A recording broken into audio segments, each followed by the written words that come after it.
Hi, this is Phil, and I'm here to tell you all about the Capes and Lunatics Patreon. Get early access to all of our interviews, including the monthly Chichester chats with writer and comic book legend DG Chichester, new episodes of classic Capes and Lunatics shows, including The Quantum Zone, This, That, or the Third, and many, many more specials, all completely uncensored. Access starts for $3 a month, full video when you pledge $5 a month. Check out the link in our show notes or go to patreon.com/capesandlunatics. Hope to see you there. This is Comics Illustrator Ron Friends, and you're listening to the Capes and Lunatics podcast. All right, kids, welcome back. It's going to be The Crossing Part 5. No, I'm just kidding. Come back, come back.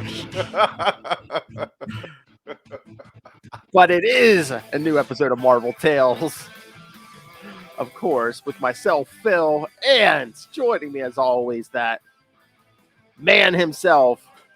No X in it. It is. Justin the Owl swooping back on in. That's right, kids. And, of course, Justin insisted on joining the fun of Miller May. So, yes, this week and next week we will be, doing some Miller work. Tonight we will be covering Wolverine, the original Wolverine miniseries, 1 through 4 from, I believe, 1982. Yeah, the original classic. Claremont and Miller production. Yeah, back when he had the brown costume. And he was the best there is at what he does. And what he does isn't pretty. What he does isn't pretty. Oh, Russell's already here. Oh, hey, Russell. No Namor this time. No, not this time. We will be covering some Namor later in the year, though. Oh, yeah. On the schedule. Trust me, he's never far away from this show. That's right. I don't need him losing his concentration every episode. Right. Back when both Claremont and Miller were sane. I mean, I don't want to say Claremont went insane. I don't know. Yeah, I don't think Claremont went off the rails. No, but Frank definitely had his trips around the moon. Oh yeah, I mean, I don't know if Claremont just lost touch with what was, I don't know, just the what's sold at the time, and he comes back now. Yeah, okay. Well, plus he had been doing it for so long. Like writing an X-Men book for 20 years is like, that's got to be mind-boggling. I know it might be like he might have used all his ideas for Russell's. Like, you guys haven't seen his recent panels, then? No, no, we haven't. No, I'll have to check out some new Chris Claremont. It's been a while. Is he another one in the school of Frank Miller? Oh, I don't know. Does he share his views? Your mother's a whore. Our whole family can suck it. But no, I was just. We'll have to dig into that. I don't know. Yeah, not this last weekend, but the one before. Me and my son, one of the stores did like a small not even a convention, just like a little thing in the mall, like local mall, like a pop up. Yeah, where like a bunch of different vendors showed up and we're selling old comics. Like, I found a bunch of 80s comics. Like, I grabbed like a bunch of Superman and stuff, and I didn't even notice. I just grabbed an old issue Green Lantern I didn't have. It's not until I got home I realized it was 169. Oh, wow. Very nice. I know. I was like, wow. The gods in Love Hellfire were looking over on me. Yeah.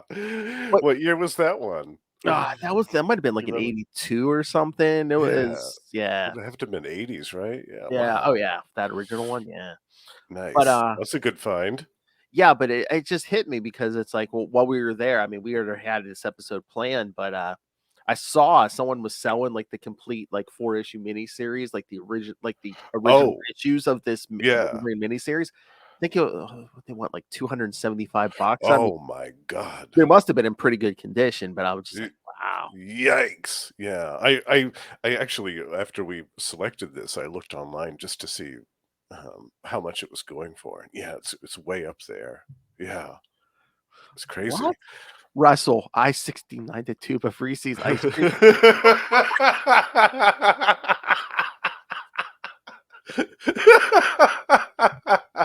What does that mean? It was touching your mouth and something else, Russell?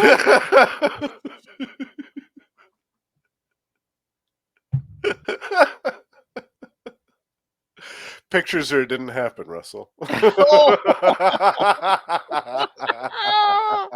He's the best there is at what he does. That's right. And what he does ain't nice. Oh, the Joker Nuggets. What, you were tickling the Joker Nuggets? What? Where's the Joker Nuggets? Oh, God, I love that. Don't be saying that, Russell. I mean, I'm gonna have to do something and like alienate like half my audience. Batman, my favorite character. Yeah. Ray, listen back. Just be like, I did nothing. What? The chance is never zero, Ray. You know that. Exactly. Oh, me and Will were covering Green Lantern Rebirth next week. I said, Ray, you should read it and send in feedback because I know there's at least one page he'll send feedback on is when when he punches him. Yes, absolutely. That's going to be one of his favorite panels ever. I told Will on our last episode, I said, a 6-issue miniseries, if Ray does send feedback, it'll be like 10 minutes on that one page. Yes, yeah. Going over all the different artistic virtues of the panel. Oh, yes. No, I didn't listen to it. Russell, did you listen to our guest spot on ITK? Ray had to beep so many Batmans. Oh, I love saying Batman. Yes. Yeah. Batman. Yeah, he hit the beep button several times in a row. It was fantastic. And I'm still pushing him. I said, he claims that, it's all of you guys, but it's Ray. I'm like, when are we doing that Batman Predator crossover? Oh, yes. Yep. We have that on the schedule at some point for our Predator and Prey show. As I said, we do a crossover with our Batman show. Absolutely. That way we can drag Lilith Hellfire into there too. Yeah, I would love to hear her comments, especially on the second one with Huntress, the Doug Mensch one. Ray has been lying to you. He pulled a DC series with Batman. I know. Well, these foreigners, they don't understand our freedom of speech and stuff here. America! That's right. In this country, we are free to talk about Batman whenever we want. That's right. In any forum. Even on a Marvel show. That's right. This is a Marvel show. But yes. Ray, we are proud Americans. We'll talk about Batman anywhere. America. That's right. America. All right. America. All right. So should we get to these Wolverine issues, which is the reason we're here? All right. Yes. So yes, kids, if you're not familiar with Miller May, yes, we are every episode of Miller May, we cover something either written, drawn, or both by Mr. Frank Miller. So yes, we are looking for some Marvel content here. So Justin and I are like, we have to cover the Wolverine miniseries. Yeah, that was definitely at the top of the list. But I'm just wondering if those issues were in good quality. Say they wanted like $275 for the whole set. I'm thinking, it's probably because it's like, it's Wolverine's first ongoing, ongoing, but it's Wolverine's first solo series and stuff. So, and plus it's Miller. Like, I don't think did Miller do any other Wolverine stuff beyond this? He might have drawn Wolverine. I know Wolverine showed up in like a random issue of Daredevil. I think it was during Miller's run, so that might have been like the only other place because I don't think he drew the X-Men, did he? Unless he just did some kind of like or something. I think he did a bunch of covers and like maybe he did a couple of fill-ins, but I think as far as like regular like a mini series or something like that, this was the only time that he did. A Wolverine one. So I think that's another reason that it's so high up there because it was the only one that he did. And I have the this collection. It's like a trade paperback that has the 4 issues in it, plus the Uncanny X-Men 172 and 173, which kind of pick up right after this miniseries. And there's an introduction by Chris Claremont in it, and he said. He wrote this in 1987. He said, now, if there was only some way of persuading Frank to do it again. So maybe he had been trying to get Frank to do another Wolverine miniseries or something like a follow-up to this, and it just never happened. Maybe Frank was just done with either Marvel and DC were done with Frank, or he was done with them. He's like, they won't let me put enough Yeah. sex and violence in. That's right. Well, I mean, as of like what was that, early mid 2000s? I mean, Lilith and I are covering every couple issue chunks All Star Batman and Robin. So I mean, that's probably one. Well, that and his many sequels to Dark Knight Returns. Oh yes, yeah, Probably his last works for the big two. yeah, yeah. When did you do Sin City? I was trying to think of that earlier. I want to say that was 90s, but it felt like it could have been late 80s too. Because they had probably been out a while when they did that movie, right? Yeah, Yeah. it had been a while, but I couldn't remember exactly when it had I come can't out. remember either. All right, let's get into this. Wolverine. There's a lot to unpack here. Wolverine. Yes. Wolverine number 1. Well, it says volume 1, number 1 from September 1982. Title: I'm Wolverine. I, Wolverine. I am Wolverine. All right, writer Chris Claremont. So yes, he knew what was going on with Wolverine at the time. Yep. And of course, the reason we're here, kids, penciler, Mr. Frank Your mother's a whore. Miller. Inker Joseph Rubinstein, colors Glennis Ween, letterer Tom Wojciechowski, and editor Louise Jones. I was waiting for it to say Simonson. I was like, Louise? Oh, Jones. Okay. Oh, wow. Yeah. Where's there we go. Wolverine hunts for a bear in the Canadian Rockies. Shouldn't that say Justin?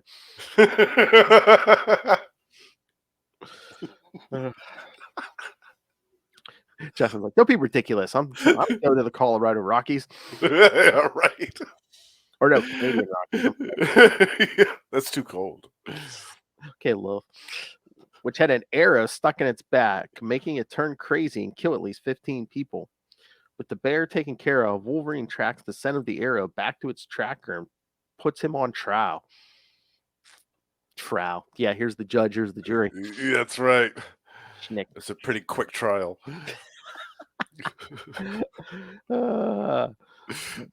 Wolverine tries calling Mariko Yashida, but her family hangs up on him.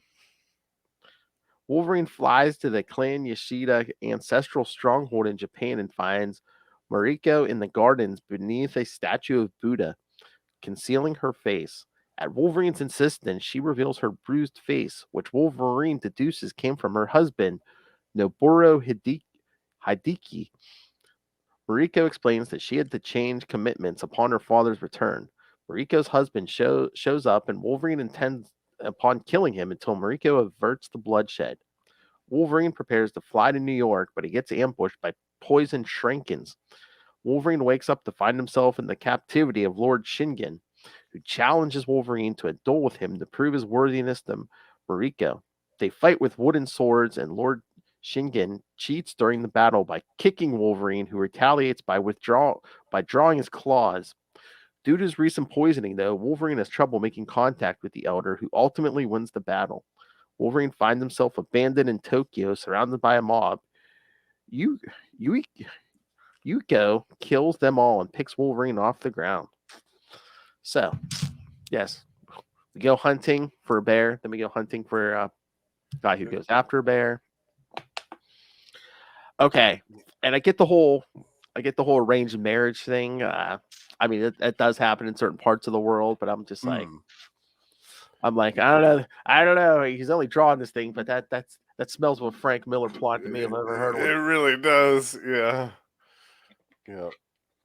And there's in later issues too. There's some stuff that I was like, ooh, I wonder if Frank was whispering some stuff in Chris Claremont's ear here about, like, no, you should have this happen. I mean, Chris Claremont might have, maybe Chris Claremont might have appreciated any help, because I mean, he was writing the main X book at the time, so he's like, oh yeah, you want to help me with this miniseries? Oh yeah, sure. Yeah, that's true. Yeah. Do you have any notes for me, Frank? Your mother's a whore. Well, I think Frank knows his fair share about Japanese culture too. I think so. He might really? Yeah, I think so. He might have he might have helped out in some details. Oh yeah, I mean he's all about the ninjas. I mean with the hand Yeah. and Daredevil and stuff. Yeah, Totally. yeah. I think he's done his homework. Yeah. But it's not everyone who can write ninjas. It takes a certain That's right. skill set. Yes. If you're not DG Chichester, you can't write ninjas. That is true. Words of wisdom right there. Stay tuned for upcoming Chichester Tats sometime this year because I think he actually has like a creator own thing coming finally. So yeah, he's got a new thing coming out. Yeah. yeah, we're all excited. I was like, man, we're gonna have new stuff to talk to him about. Like new work. So I was like, yes. Yeah, that's exciting. I love it. All right. This first issue was good, but like the duel with Shingen, I was like with the wooden swords. I thought, well, where's the real threat here? Because no matter what he does, we know that he's not going to kill Wolverine with this wooden sword. Yeah, but I guess the whole thing is just like, oh, he lost this woman he loves forever. Yeah, his honor is destroyed. Like it was more of a symbolic defeat than a literal one. Yeah, I get it, but I don't know. And I just love the healing factor. It's like, sometimes it's super effective, and other times it's like, oh, I've been poisoned, and Yeah, that is such a Claremont trope. It's like he always has Wolverine's like healing factor on the fritz, like I'd say 75% of the time. Because if you notice in each of these 4 issues, there's a brief little caption that explains about his healing factor for people that are reading this for the first time, perhaps, and his claws and his adamantium bones. Like there's a caption that explains both of those things in the beginning of each of these 4 issues. And it also explains how his healing factor is a deterrent to poison and disease. And yet still, Shingen is able to poison his ass and club him like a rented stepchild with this wooden sword for about half an hour. These people are dueling in this hall. And I'm like, what are you doing? I know. Again, it's like that healing factor is only as good as like the writer wants it. That as much as Claremont wants it to be. Yeah. You know what it was? It was the jet lag. Oh yeah. Yeah. It was the jet lag because he was going from Alaska to Tokyo, man. A mutant healing factor can handle poison, but not jet lag. That's right. Damn Delta, just that slow. Yeah. The scourge of the earth. That taste is still in my mouth.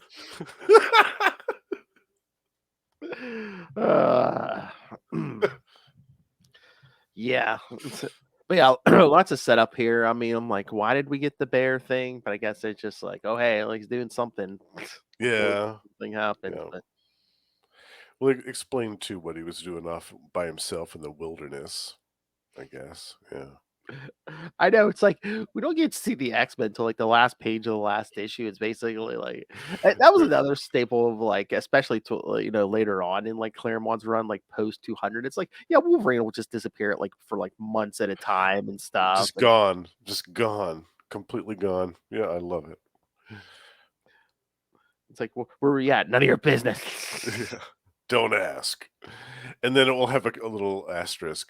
For details of what happened to Wolverine, read blah, blah, blah. Oh, yeah. Especially once his like ongoing starts, and it's just like, Yeah, check out the Wolverine's adventures. Check out Madripoor or something. Yeah. Yes. Yeah. As Which we'll eventually cover some of that too. When he goes to Madripoor with the John Buscema. Oh man, that's some of my favorite stuff. Right there. We'll have to cover some Wolverine, and I was thinking maybe next year, maybe we'll have to do like an X event month when we do like some of the big events, like Fall of the Mutants, Extinction Agenda, something like that. Yeah. Yeah, Executioner song. We might need a couple episodes for that. What's that? 18 months or something?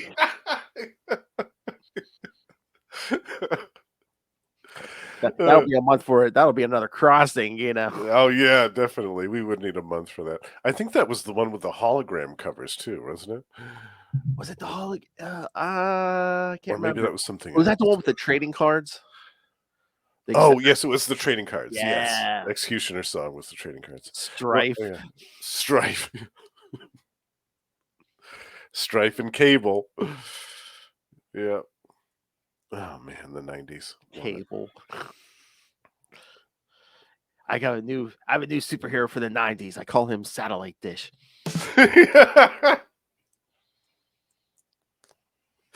Comcast. Who's that man with the giant gun and 1,000 pouches? Ah, that's DirecTV.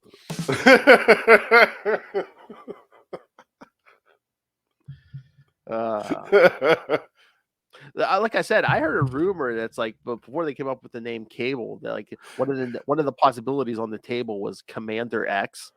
Oh, In that light, nice. I'm like, okay, Cable's not so bad. Yeah. Commando X, I love it. No, There should be a Commando. Commander X. Commander X. There should be a Commander X. I mean, Commando might have been a little better, but no. Yeah. Well, that was the era of Arnold Schwarzenegger too, I think, wasn't it? Oh, maybe. Yeah. Yeah, they were trying to tap into that. I love it. Get to the past. Yeah. I'm here, kill me. I mean, basically the Terminator coming back from the future. Yeah. Totally, yeah. Come with me if you want to live. Although look who created him. I mean, at least Arnold Schwarzenegger has, I would assume, proportionate feet. So Yes, yeah. Yeah, and he doesn't need all those pouches. Come on now. So his pouches. It's in his prison purse.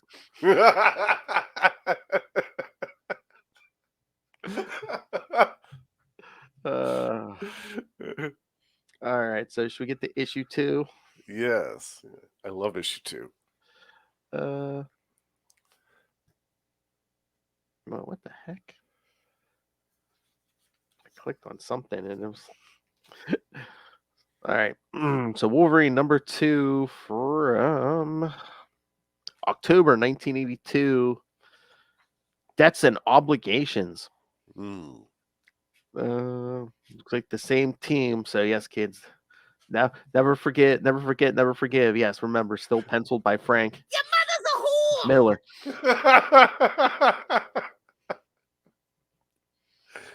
And he is in full effect in this miniseries. Yuriko wakes Wolverine to find the Hand attacking them. Wolverine knocks them out of the window and meets more of the Hand's reinforcements. Yuriko gets separated from Wolverine, but she holds her own in the battle. With the Hand defeated, Yuriko and Wolverine go to his hotel. Yuriko is surprised that all of his battle wounds have healed. Wolverine offers her protection from the Hand, but she declines, making it clear she can fight for herself. Okay, so yeah, poison stays in the system for a while. Samurai sword cuts. Minutes are gone. Yeah. How convenient. Later, Yuriko and Lord Shingen start discussing her and Wolverine's previous encounter with the Hand when a Hand member attacks Yuriko. She disarms the Hand member, and Lord Shingen asks why she does not kill him.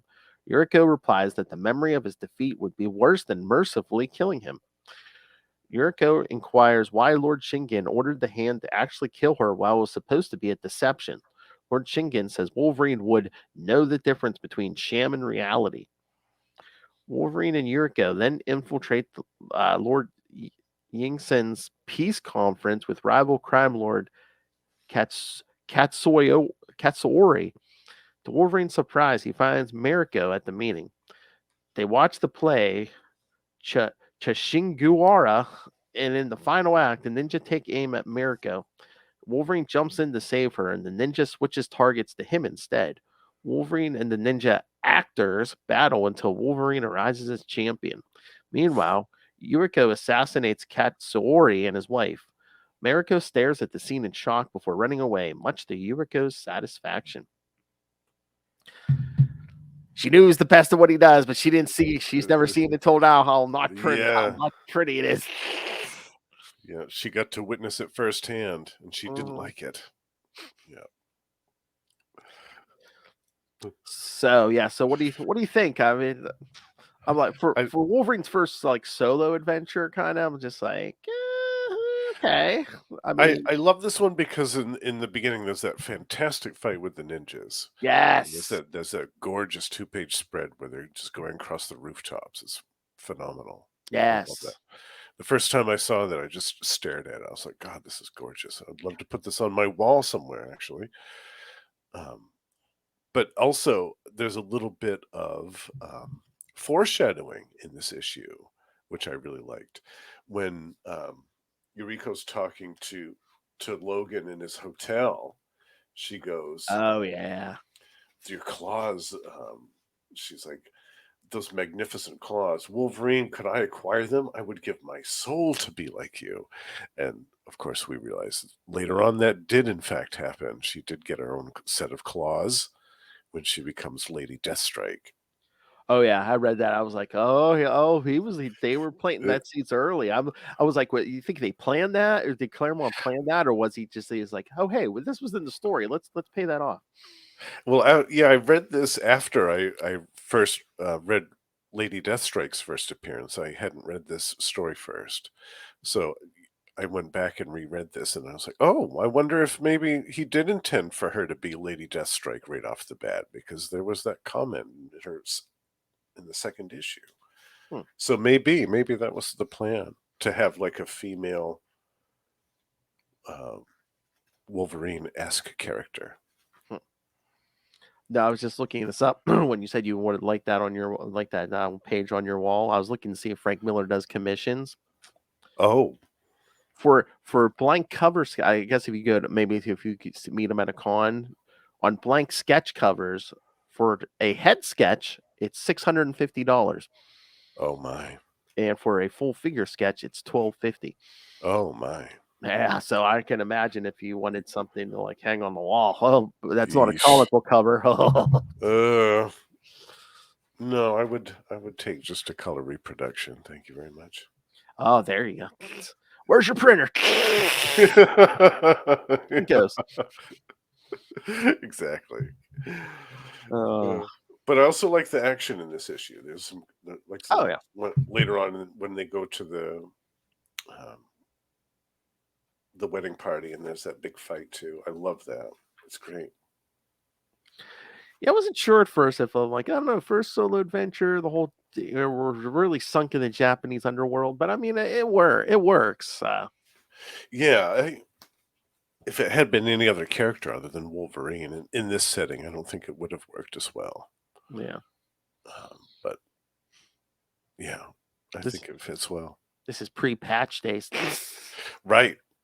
And still, he was kind of a blank slate back then. Like, we didn't Oh know a yeah. whole lot about his origin. So, for all we knew, sure, he had spent a whole ton of time in Japan and mastered their language and all this other stuff. Oh, that's another one we'll have to cover one day. Origin. Yeah.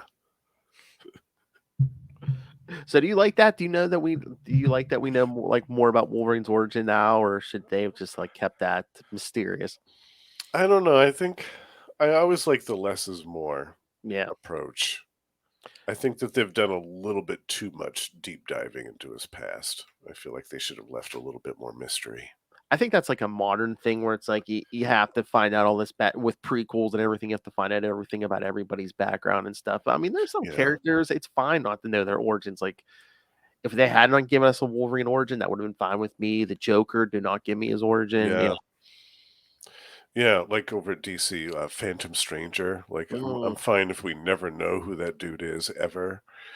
Um, like Doctor Who, like I'm fine if we never know the origins of Doctor Who. Like, there's some characters like just leave it. Yeah, it's best if the imagination just fills in the rest. I mean, like yeah, like with the Joker, it's like the more you flesh out his background, the less like in like a force of nature he feels like like Yes, he's chaos personified. exactly. And the less scary he is too. Exactly. Like in the first Halloween movie, like you don't know why this kid killed his sister. He just did it. He just snapped all of a sudden. And that's infinitely more scary than, oh, he grew up in a screwy environment and his parents um were destitute deadbeats that didn't know how to raise him and they beat him and all this stuff. It's yeah, no. It's better if there's no explanation, I think. You said the original Halloween movie? Yeah. Yeah. I know I was mad. I got a defective William Shatner mask.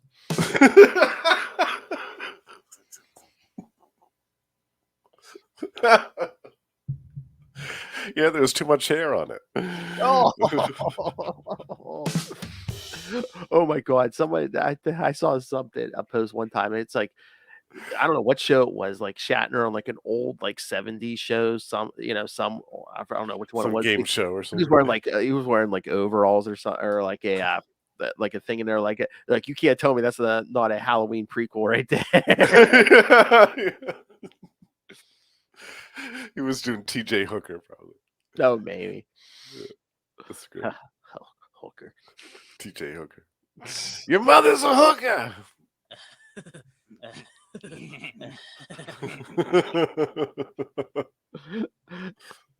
mother's a whore.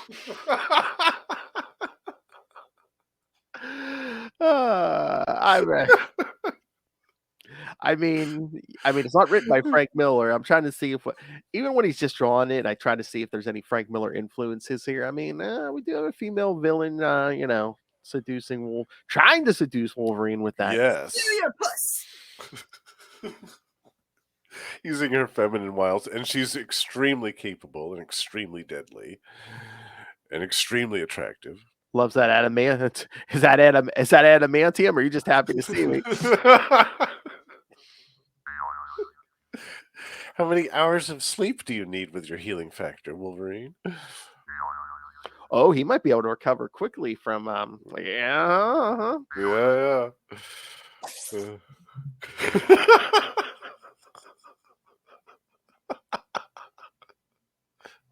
No wonder she was obsessed with him. Schnick. All right. Let's get to issue 3 here. Wolverine number 3 from November. We should comment that all these covers are fantastic. Oh yeah. I was just looking at this one with him, just like down on the knees and stuff. Yeah, they're all great. But again, that first one is just iconic with him standing there with the claws and stuff. Yes. Yeah. You see that image all over the place. So yeah, the Wolverine 3, November 1982, Loss. Once again, same creative team, kids. No one's going on. Your mother's a whore. At a bar in Tokyo, Wolverine wrestles a man named Takahashi and lifts him over his head.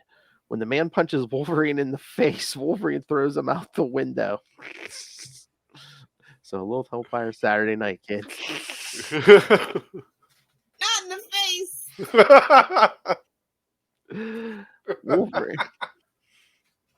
Wolverine joins his new girlfriend Yuiko. So they're kind of sort of maybe official. I don't know. Yeah, well, I never thought he really agreed to that. It's like you can hang out, but yeah, they're friends with benefits. Oh, yeah, that's what I took it. That they're just kind of banging on the side. Oh, maybe. Yeah. As they go outside and meet Asano Kimura, Asano asks Wolverine for help in a Japanese underworld takeover, but Wolverine turns him down flat. Yuiko takes Logan to some train tracks and they start making out. So romantic. That's not what I meant by pulling a train.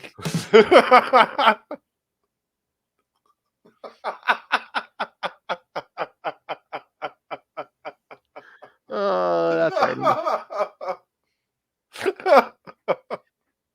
Dick jokes, kids. I'm the best there is at what I do, and what I do isn't pretty. All right, I got the new tagline, Lil. Salty and Petty. We're the best. We're the best there is at what we do, and what we do isn't pretty.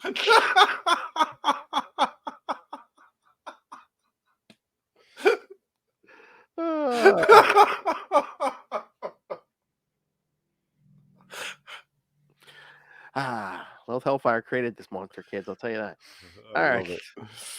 Despite being drunk, Logan noticed. I was gonna say, despite being drunk, what? Well, he can still do what? Despite being drunk. Despite being drunk, Logan notices something is wrong and realizes a bullet train is approaching and jumps off the tracks carrying Yuiko. Wolverine questions Yuiko's insanity, But she says that when she dies, she wishes to die spectacularly. So yeah, she ain't right in the head. Soon, Logan falls asleep and dreams that he is a medieval warrior approaching the Clan Yashida fortress, where guards attack him with a barrage of arrows. The last arrow comes from his former love, Mariko, which pierces his soul. Don't have to be Freud to know what that dream means. Yeah. Ooh. While Wolverine dreams this, members of the Hand go to Yuriko to kill Wolverine in accordance with her agreement with Lord Shingen. She takes out her blades to presumably cut out Wolverine's heart, but instead uses them to fight the Hand members. Yuriko tries to wake Wolverine up, but instead he mumbles, Mariko. Frustrated, she kicks Wolverine in the face and leaves. Not in the face. I'm just reading the synopsis, and just out of the corner of my eye, I see it says Hand members, and like, the first thing that registered in my brain was the Hard Master. Yes. There were a couple of times that when I was reading this and I saw Hand, and I was like, "Oh, the Hard Master." Australia's deadliest warrior. The Hard Master. The deadliest ninja in Australia. The Hard Master.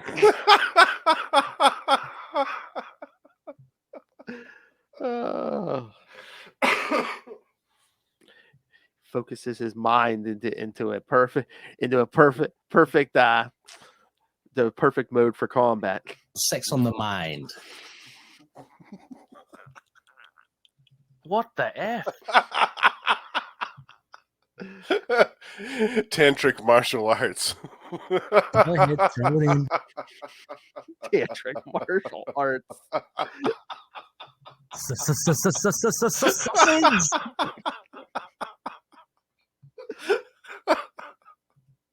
Gobble gobble.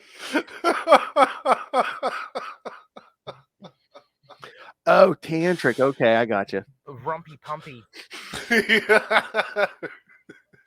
The horizontal mambo. Bubble boo boo. And his weapon? The big bazooka. All right. Later, Wolverine wakes up and goes back to the hotel. He finds the corpse of Asano and sniffs the scent on the knife. He learns that Yuriko was the one who ambushed him when he arrived in Japan and uncovers her deception. Yuriko runs, and Wolverine chases her through the rooftops of the city until he brings down Yuriko with her own weapon. Yuriko lands in the Zen gardens of Kyoto, and Wolverine prepares to kill her. She says that since they both love each other, killing her would be to kill himself. Although he realizes the truthfulness of her words, Wolverine decides to kill her anyway. To hell with it. Exactly. However, the Hand ambushes him, and Wolverine has to deal with them instead. In the ensuing battle, Yuriko escapes, and Wolverine notices some of the dead Hand members have her spikes in them. Wolverine examines the Zen gardens and makes peace with himself, resolving to seek revenge on Shingen. So he had his fling, he had his rebound. Now I wonder what's going to happen next issue. The conclusion. So, what did you think of this one, Phil? It's interesting. I mean, I guess, yes, just like any man, yes, he does have his weakness. Well, he was all excited he was going to see Mariko, and then he got cock blocked by your dad. She freaks out. She sees him popping his claws and like stabbing guys. Yeah, minor details. Oh yeah, I didn't tell you I was like created to be like a human weapon. Yeah, you didn't know about that little detail. I'm kind of a mutant cyborg. I wondered, going back and rereading this, I was like, I wonder if in alternate reality, like that Logan and Yukio actually stayed together and became a couple. Like, could you imagine, like, if they actually hooked up and she started bringing more of the crazy out in him? Well, that's what I was going to say. Does he bring her up or does she bring him down? Right. Yeah. And then the part like on the train tracks too, where he was talking about how he was drunk. I was like, with that healing factor, like Logan would have had to have drank so much sake to be Oh yeah. that drunk. But then I was thinking about the times that I've drank sake, and I thought, yeah, he wouldn't have had to drink that much, actually. Oh, it's that strong. Yeah, that's pretty strong stuff. Yeah, Uh, staggering around. yeah, with that healing factor, I was gonna say, could you just see him on a page with an IV in him? You know, just putting alcohol in that way. Just mainline it. Just mainline the alcohol, aka the little Exactly. Hellfire method. I love to sip and drink.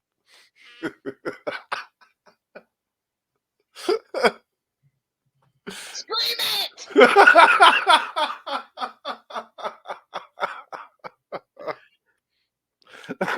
Mainlining alcohol and something else. Am I supposed to have medicine soon?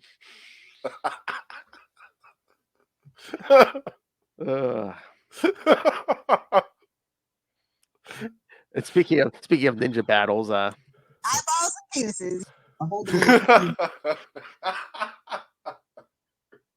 in the Be gentle with me. oh wait, there's an old one. It's been a while since I played this. Pickle.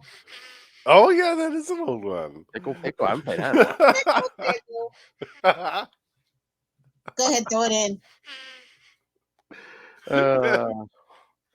There's so many. Yeah, I haven't played some of those in a while. Oh, does anyone remember this classic? Party in the front and the back.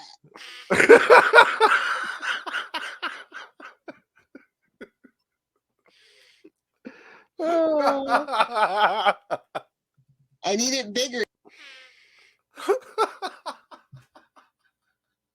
Suck it. Oh. Caring for another human being that isn't myself. I feel like that one needs to be used more. That was one of my favorites for a while. That was one of the early ones. Caring for another human being that isn't myself. That's an awfully big rod he's got there. All right. I liked your idea when you were talking with Lilith earlier about doing the drop battle. About doing the contest. Because there's some great Charlie Esser drops too, like the one about what does it? Think about your wife. Do something for your wife. Oh, give your wife something. Yeah. Give your wife something. Yeah. Yeah. That one could be a contender for one of the best ones. Or you got something else down there. Oh, no, that's not that one. Oh, here's. Give your wife something. Yeah, that one. Give your wife something. Okay, let's actually do the podcast that we get paid nothing for. But I like that idea about the drop battle. Oh yeah. I gotta have to. Oh well, Capes 300 is coming up. I'm gonna have to do something. Yeah. Kids, I need thoughts for Capes 300. Yeah. All right, so. Because it was, bitches. All right, let's get the Wolverine 4 so we can talk this whole series. All right. Hold on. Find the link here. I'm getting all choked up. Oh yeah, because it in this it tells you what the next issue is. So yeah, after issue 4 it says next issue Uncanny X-Men 172. So yeah, is that the wedding? Continues the story. Yeah. Oh yeah, person with that. Oh, this cover him holding a crossbow in one hand and lighting his cigar with the other. Yeah, I love it.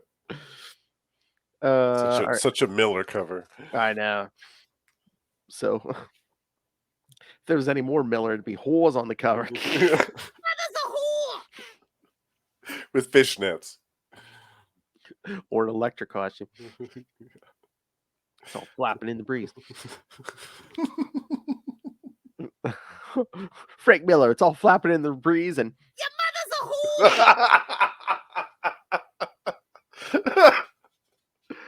whore. All right, Wolverine number 4, cover date, December 1982. Honor, and of course, same creative team, kids. Your mother's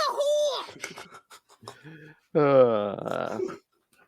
For some reason, kids, I think that drop is gonna outlast Miller May, kids. So I think it is too. I hope it does. I know. At some point, Lil's gonna be like, "Play the drop." Which one? Frank You Miller know drop. which one. Frank Miller drop. Okay. The Frank one. Wolverine stalks 2 drug dealers working for Lord Shingen.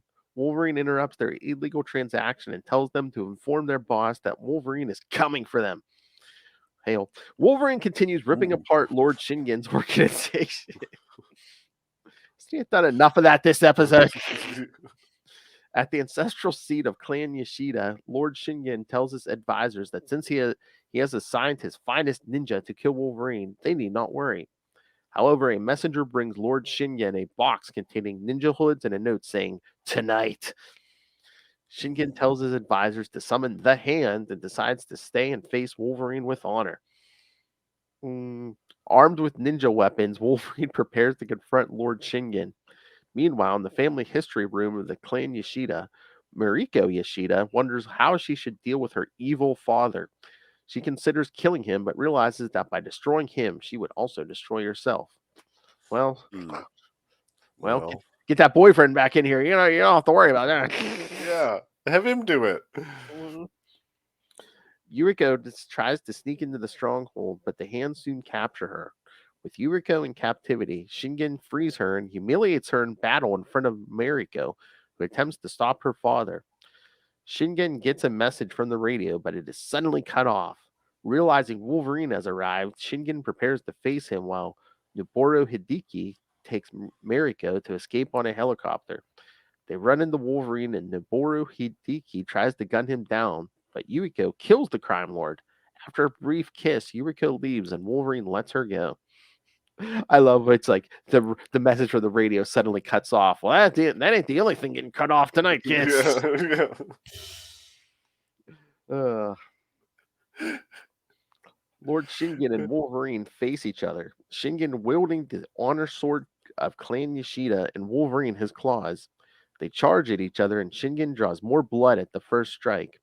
Wolverine continues taking slices from the Shingen until he strikes the crime boss in the back. Wolverine dodges the next strike and slices the head of the blade with his claws. Shingen draws more blood from Wolverine and dodges Wolverine's attack. Shingen strikes his sword on Wolverine's shoulder, who grabs it with one hand and impales his claws into Shingen's face with the other. Yeah, right in the face. Ah, Not in the face. It's so salty. oh! Cut you, bro.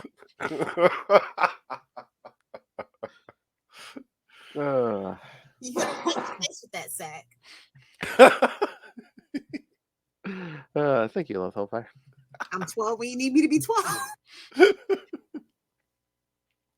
12. Quietly, Mariko enters the scene and picks up the honor sword. She offers it to Wolverine for restoring Clan Yoshida's honor from the shame that her father brought to it. Wolverine accepts the sword and they embrace. Later, at the Xavier Institute, the rest of the X-Men read an invitation to Wolverine and Mariko's wedding. I think he said months later. Months later. Months later. Wow. They had months of What freaking were they doing that whole time? I know they say what they went up in the mountains or something. It's like, yeah, they took a month to reconcile. Oh my. Ooh. That healing factor does work, kids. Yeah. Well, they had a lot of lost time to make up for, you know. Well, yeah, I guess, you know, how you gonna have a wedding when she can't walk right for weeks?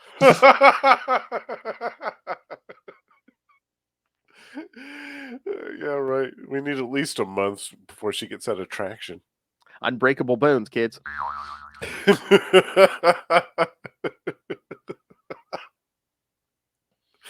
Oh, poor Mariko.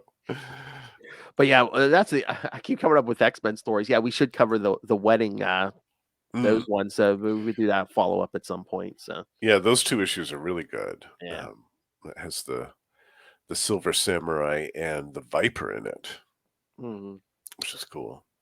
Oh, yeah, there's so much just from Claremont's run we should get to one day, like that, Days of Future Past, Days of Future Past, definitely. Fall of the Mutants. like when Rogue joins the team. Yeah. Inferno. Oh yeah. We could do some of Oh, that's Inferno. that's going to be on the event list. Yeah, oh, yeah, the X-Men Yeah, event yeah. list. Yeah, because that's what X-Men, X Factor, New Mutants. Yeah, New Mutants. Yeah. Yeah. And a little Excalibur too. hmm Oh, and when the X-Men hide, go through the Siege Perilous and then hide out in that hive of scum and villainy, Australia. Yes. Oh my god!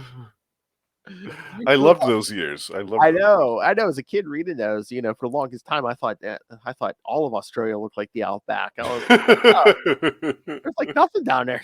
Yeah. Meanwhile, Bray's probably like, my house is just like yours.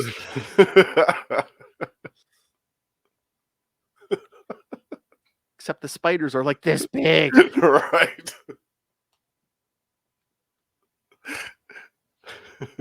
And it's 90 degrees at Christmas. Yeah. All the time. All right. So, what did you think of this? What do you think of this, Justin? Was this a worthy first solo for Wolverine? I think so. Yeah. It's tough because I never really felt like he was in any danger in any of these Yeah. issues. I never felt like the Hand or Shingen or Yukio or any of these people were ever going to really.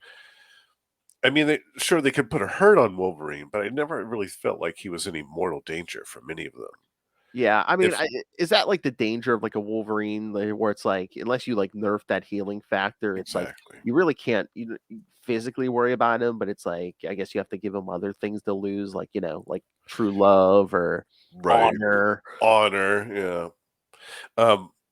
That when they adapted some of this miniseries into that, I think it was the second Wolverine movie. Yeah. They did that. They had him lose his healing factor in the movie. Yeah. I think right after he got to Japan or Madripoor or wherever they ended up setting that one. Yeah, because that's the And thing. Yeah, like her father wanted like his healing his healing factor. He's like, I can transfer it. I want immortality. You want to die now. So right. And I thought that was smart. It was like, okay, cool, because that raises the stakes here. He could Yeah. actually get hurt. He could actually get killed. But I felt like maybe if Shingen had maybe an adamantium sword, let's say the honor sword was adamantium or something like that, and was actually capable of killing Wolverine, I thought that would have raised the stakes a little bit, especially in the final issue when they were having that climactic duel at the end. Which was great. I mean, I love that duel. It was fantastic, especially the way that it was drawn by Frank. But I still felt like, yeah, okay, I know Wolverine's going to win. Like, I never once felt in any of these issues that Wolverine was in any serious peril. Or again, like some kind of death trap, or it's like, well, how about if I drown you for a couple days, keep you underwater for a couple days? Maybe that'll kill you. Yeah, right. Yeah, exactly. Yeah, something like that could have bypassed the healing factor entirely. Yeah, but yeah, without that level of threat, it kind of became like kind of a character study, which was also good. Yeah. And I felt like at this point in time in 1982, 40 years ago, we needed to have that. We needed to have a little bit of in-depth character study on Wolverine because it hadn't been done, at least to that extent. And I liked the introduction of Yukio too. I thought that was a great character to have in there. I felt like it was an important character to introduce in Wolverine's first story miniseries, and an important character all around that would end up coming back for years to come. And again, I think that's what seems so weird about like these like the Wolverine stories like this one, like when he's in Japan and stuff. To me, like the Claremont stuff, it's like I think he wanted to do like a classic martial arts movie type thing, which is fine. And again, when like Miller does this with like Daredevil, cool, because Daredevil has no powers except like the senses. But yeah, it's like I want to do like a classic like martial arts movie thing, which is cool. But with Wolverine, it's like you got the healing factor, so it's like that kind of throws changes the tune there. Right. And if he just had the healing factor, it would be one thing. But then he's also got the adamantium claws and stuff. So Yeah, he- again, he has the healing factor and he has weapons. You can't disarm him. yeah, I mean, you can't chop his head off with those samurai swords. Even if you want to try hacking away, you're not going to get through that.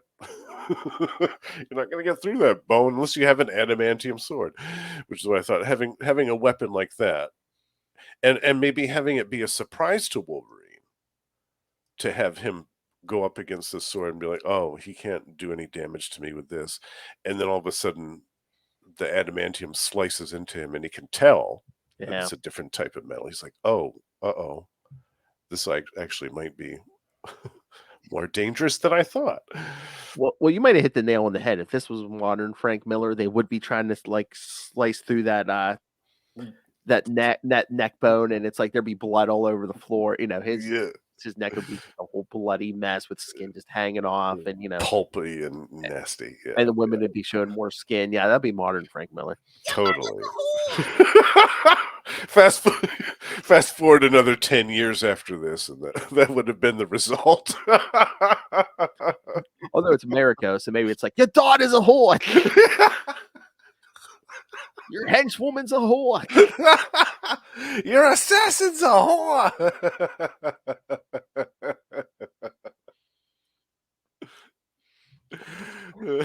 I don't know, but the Hand are decent villains. I mean, certainly, the Hand certainly did a job on Wolverine.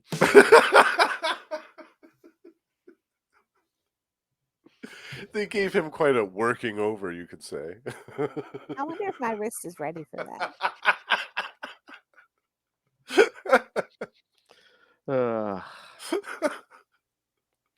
But no, I mean, I give this one the seal of approval, right? Yeah, definitely. Especially when you grade it on a curve, unlike the last 4 episodes. Right? Yeah. Compared to the last 4 episodes, this absolutely. is this is Shakespeare. Yeah. And there was a great Chris Claremont line in issue number 3 that I wanted to read out because it was really good. Logan goes, "Perhaps that's the answer. The key isn't winning or losing. It's making the attempt. I may never be what I ought to be, want to be, but how will I know unless I try? Sure, it's scary, but what's the alternative? Stagnation, a safer, more terrible form of death, not of the body, but of the spirit. An animal knows what it is and accepts it. A man may know what he is, but he questions, he dreams, he strives, changes, and grows." I love that. It's great Chris Claremont stuff. Oh, yeah. Yeah.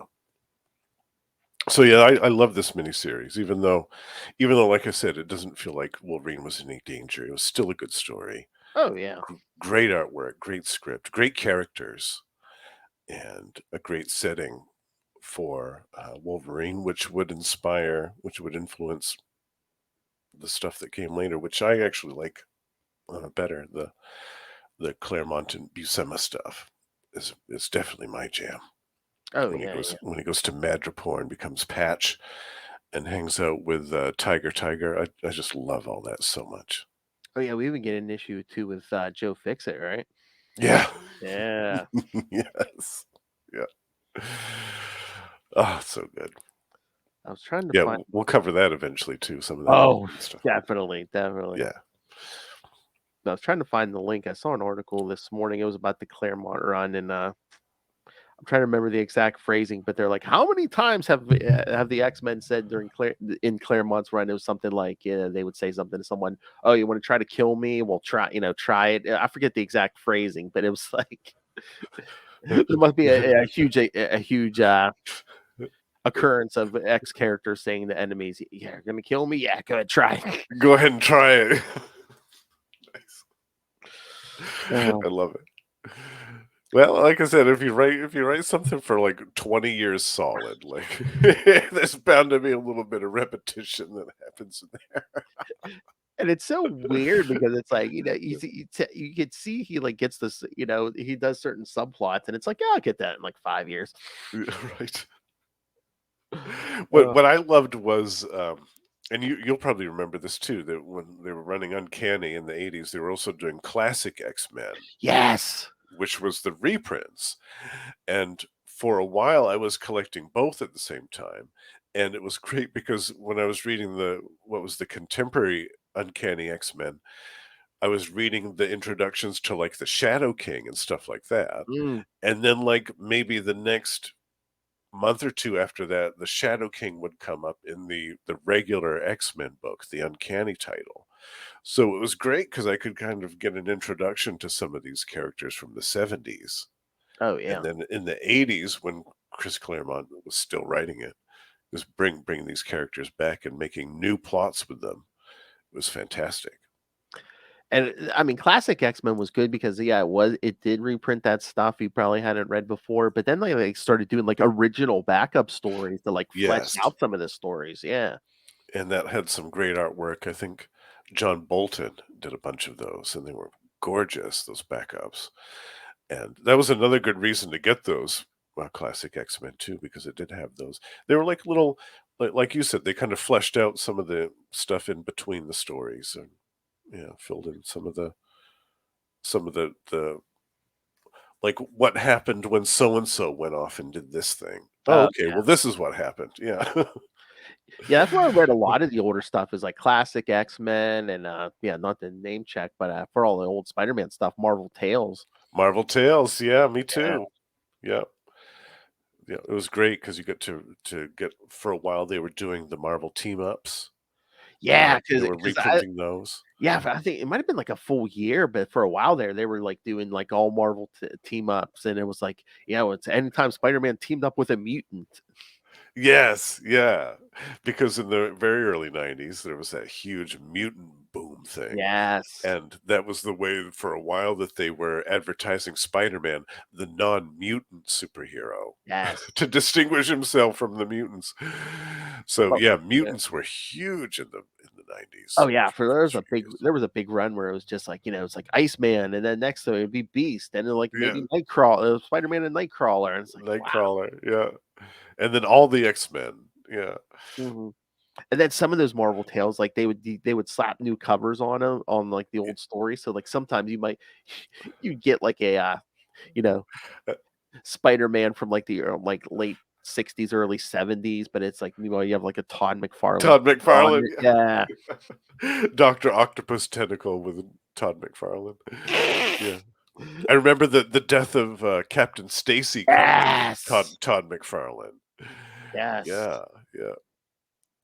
Yeah, there was some good stuff. I used to love those reprints. Those were so great for us kids that, like, because back then, I mean, there was no app to read the old comics. Oh no, and there And wasn't like internet to like order the old comics either. You had to like yeah, and there track weren't it down like at back issue bins. yeah, there weren't omnibus editions, there weren't trade paperbacks of this stuff. So to read these back issues, you either had to go like to back issue bins or collector like flea markets and things like that and try to luck out, or you'd have to like use your imagination and like read about what happened in the official Marvel handbook and be like, okay, well, this is when Captain Stacy died at the hands of Dr. Octopus. Oh, just watch. Well, I mean, when we do the next, we're doing another WonderCast special, kids. So ask Will about the official handbook of the Marvel Universe. He loves the official. Yeah. Yeah. There's one of those McFarlane. There's one, yeah, right there. Yes, look at that. Oh my god. 75 cents cover price, folks. Oh, I've still got that one. I've got all those. Classic story, a new McFarlane cover, all for 75 cents. That's right. And that was before they started taxing them too, kids. Yes. Yep. I remember when I started reading, I could get 5 or 6 comics a week with my allowance. I was in hog heaven back in those days. Yeah. That's what I said. When I started reading, it was right on the cusp of like 75 going to $1. Yeah. The golden years. Yes. Golden years. Now they're like what, $4 or $5 a pop. It's like, oh god, if the kids only knew. I know. Oh my lord. If the kids only knew. That's the other great thing about going through back issue bins. Sorry to rub it in, Ray, but I mean, like that show I went to, most of the stuff I got was either $1 or 50 cents. So it was like the good old days, Exactly. And that's the thing too. If you look out, yeah, you can find some good deals like that where people are just looking to get rid of collections Yeah. that they've either inherited or that somebody that they know is inherited and they're trying to get rid of them for them. Or even if they're not even the best of shape, it's like if you just want a reader copy, Exactly. it's just like, yeah. Yeah. Yeah. And let's be honest, I mean, come on, sometimes we've got to be practical and we've got to get the readers' copies because the near mint ones are not Expensive. ones that we necessarily need to have, especially if they're not like our favorite comic book or our favorite character. Why do you need to have the near mint if it doesn't mean that much to you? And again, if it's that valuable, you get something that valuable, slab it. Exactly. Yeah, spend the real money and slap it. Oh yeah, I also, I mean, I knew they did this, but it also hit me because like my son was he's in the football and basketball cards now, Oh, so yeah. he did get a slabbed basketball card, so it Okay. was something from the 90s. Trying to remember who it was, but I mean, it looks supposedly it's somewhat valuable. So I was like, oh yeah, they slap cards too. That's right.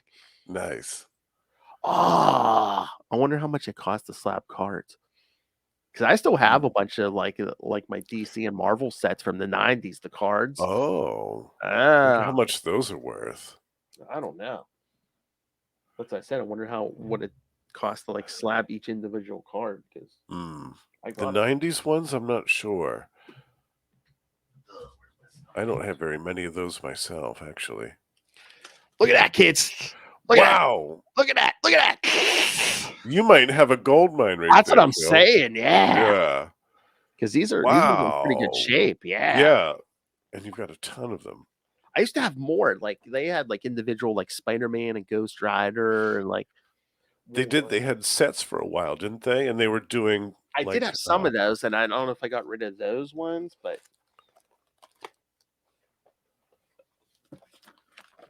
I also got some DCs too, kids. Oh, yeah, nice.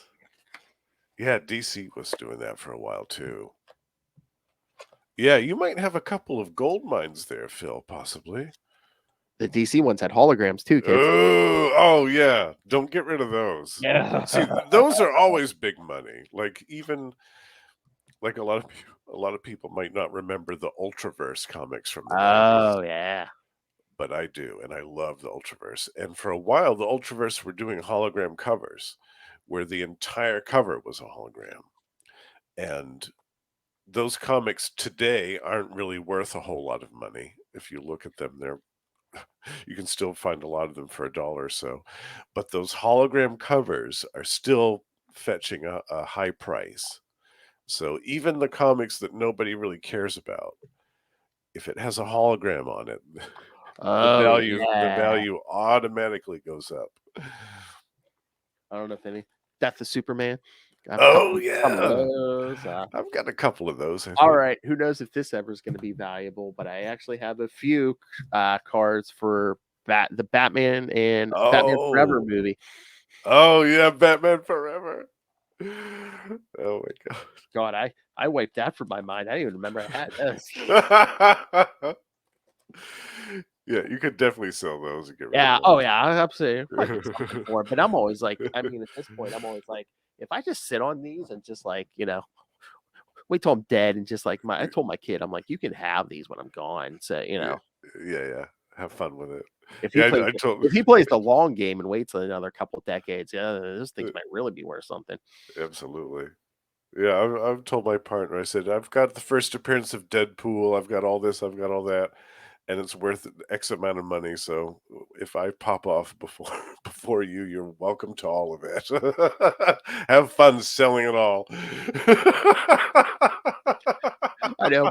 My wife's like, "What are we gonna do with all these comic books when you're gone?" I'm like, you two do whatever you want with them. Sell them, keep them. I don't care.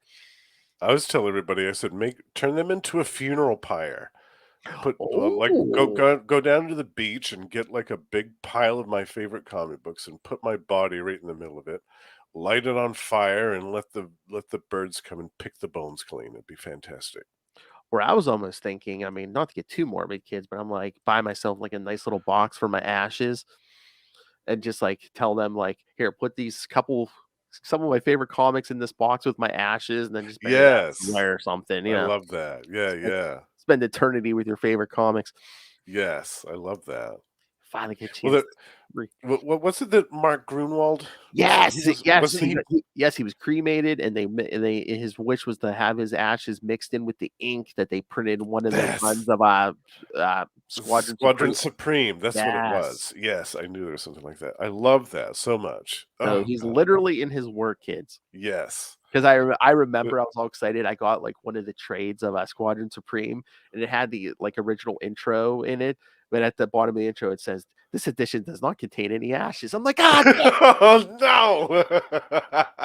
because he is one of my all-time favorite creators. So I was like, man, I wish I had the Me ashes. too. Yeah, I wonder how much that's worth if you have a book I of Chris know. Claremont's Yeah, or Mark Grunwald's ashes. yeah. We should printed look in 'em. that up. Yeah. We should cover that one too at some point on Marvel Oh yeah. Tales, the Oh Squadron Supreme. yes. I know that's another one. Will loves that too. So we might be able to Yeah, get Will we'll for have that. him on for that. Yeah, we could do actually because that was what 12 issues. Yeah. So we could do a whole month of that one. Heck yeah. Yeah, I love that. Oh, if we say Mark Grunwald, there's a good chance we could get Will. We could do a whole year of just Mark Grunwald stuff. I mean, that's how we met. I mean, I back in the day, I wanted to do a Quasar podcast, and I just threw it out to Twitter. I was like, "Who wants to join me?" And then him and Nat like, I it's love so, it. and it's so funny because Will like created like back in the '90s like a Quasar like website. Yeah, that's right. Yeah, the Yeah. Quantum Zone, and then like I had looked at it in the late '90s. So when he was, when I first started talking to him, he's telling me about it. I'm like, I I've been in remember that you. website. Yes, I didn't know who created it, but I was like, I've been to that website. I love that. I used to go to that in, like the late '90s. The early days of the internet. Exactly. Yeah, I love it. It's like fate brought us together. That's fantastic. I love it when it works out that way. I know. It just like fate brought me and Lilith together to terrorize the internet. As it should be. Exactly. All right, I'm bringing up the schedule here. All right, so where are we at? We are all right. Next week, kids. Yes, our second part of Miller May. We are going to cover Power Man and Iron Fist number 76. And Marvel 2-in-1 number 51. Yes. With Ben Grimm and a bunch of guest stars, which I think includes an Ionic Biscuit. Oh yes, in his safari outfit. Yes, which we'll be covering on our upcoming Wondercast. Yes, I'm very excited about that. Oh my god, that was like I read the Wonder Man issues already. That's the first time I'd read those. It's good stuff, right? Yeah. Will goes, I haven't read those in so many years. I think he said he might have the original issues. I was like, oh really? Lucky. Wow. Yeah. I was like, lucky. Yeah, those are worth a pretty penny now. Yeah, it sounds sad. Oh, I told him, I said, if they're not worth something now, they may be when Wonder Man joins the MCU. Yeah, definitely. Once that show premieres. Yeah, because I don't have any of the Marvel premiere issues. I don't either. Yeah, I didn't get that. I didn't get that one-shot Wonder Man from the 80s. Yeah, I didn't even know about that until fairly recently. Yeah, me neither. Like I didn't for the longest time. I didn't know that existed. Yeah, but it's so good. I love the artwork in that one. It's so cool. Yeah, That's a Kevich cover. Yeah, yeah, I love that cover too. If they do like a Wonder Man epic collection, when like maybe to time in time with the show coming out, I think that they should use that as the cover because it's so good. That's what I should do. I should hang some Wonder Man covers and put it around that Jeff Johnson sketch. Yeah. Ray's like, yeah, take that Batman stuff down.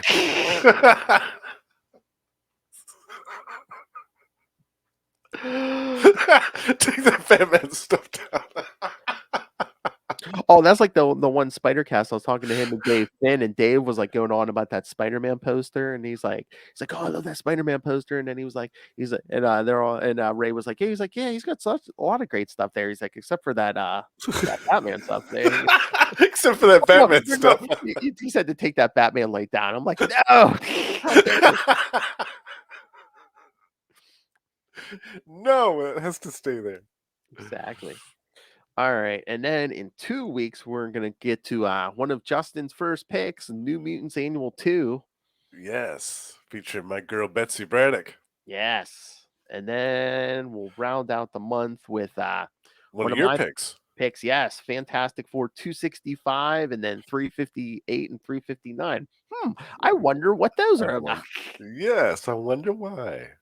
I love those ones too, by the way. I can't wait to talk about those. Oh, yeah. Yeah, that whole era of Fantastic Four is much loved by me. And I love talking about it. The start of something and the end of something. Yes. Deception. That's right.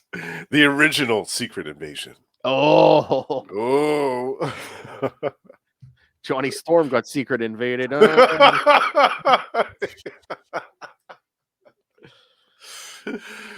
All right, kids, send us your thoughts on all of that. Send them on this Wolverine deal. Do you love it? Yeah, let us know about your thoughts on Wolverine. And when we start adding more Claremont X-Men to the schedule, what do you want to hear? What do you want? What do you want to hear us review? Yeah. Do you have any requests? Yeah, come on, Ray. Send us your thoughts. Email us, CapesandLunatics@gmail.com, or call the voicemail 614-382-2737. That's 614-38-CAPES. And remember, you can find all things Capes and Lunatics, videos, social media, merchandise, the Patreon. Please subscribe to our Patreon. Help us support this and join the Patreon elite like Justin over here. Yes. Join me in the Patreon Elite. You get all the perks and all the good stuff every month. Early access to stuff, original. Oh my God, dude. Kids, you got to subscribe to Patreon now. 4 straight months of Wolf Hellfire, getting drunk and reviewing Heroes Reborn series by series. If that's not worth your price of admission for the year, I don't know what is. No, I think this month you guys are doing an X-Files episode, right? No, that's just for Salty and Petty. Oh, that's for Salty and Petty for the the Patreon bonus episodes for the Patreon, and we're just the Wonder Cast is going to be that, but you get early access, kids, if you're on Patreon. But no, that Heroes Reborn stuff, that's going to have to be exclusive to Patreon because she is going to be so drunk and so sweary. That needs to be uncensored. Oh yeah, I can't hold her back on those. All right, so I love that you're doing it for 4 months too. Oh my God, four series, man. One of I think the Captain America is probably going to be the greatest because she's not the biggest fan of Captain America. Right? Yeah, I know. And it's the worst Captain America ever. Oh my God. Big titties and small feet. All right. So find all that hilarity and hijinks at tubespace.io/Capes and Lunatics Podcast Network. That's tubespace.io/Capes and Lunatics Podcast Network. All right, Justin, you join me here every week. You join me on We Are the Night, the Batman podcast. That promo brought to you by Ray. Right. But you also talk Hulk and other things on other podcasts. So what are those podcasts? Where can they find them, Justin?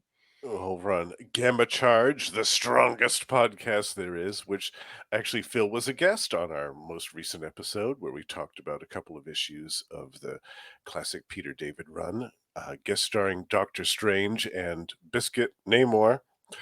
So that was a great episode. I believe that episode is entitled The Dark Hulk, and that is available now to listen to. That was great fun.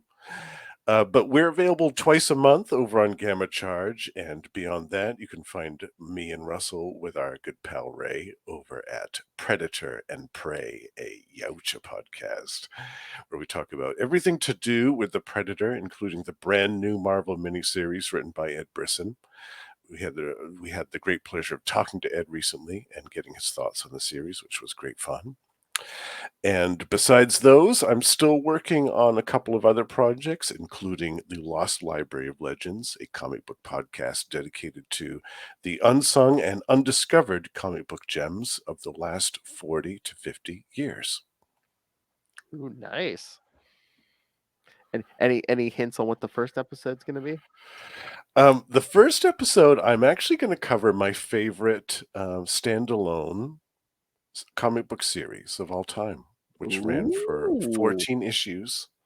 It was a DC series, and that's all I'm going to say because I don't want to spoil the surprise. Oh, I like that teaser. Yeah. All right, so. Oh yeah, and then if you're gonna join us on Salty and Petty, right? You and hopefully we'll get Russell because I know we're gonna do Transformers all the month of June. Yes, we're I- going to be talking some Transformers, definitely. I made sure we blocked out at least one episode to talk some comics, so we're gonna have to get into those Marvel issues. Yeah, definitely. That's going to be super fun. Absolutely. And we'll talk some of the animated stuff. Yeah, Oh yeah, gonna love it. the new movie, yeah. Yeah, that's going to be great. All right, so thank you for joining us, kids. Again, next week, more Miller Madness with Power Man and Iron Fist 76 and Marvel 2 and 151.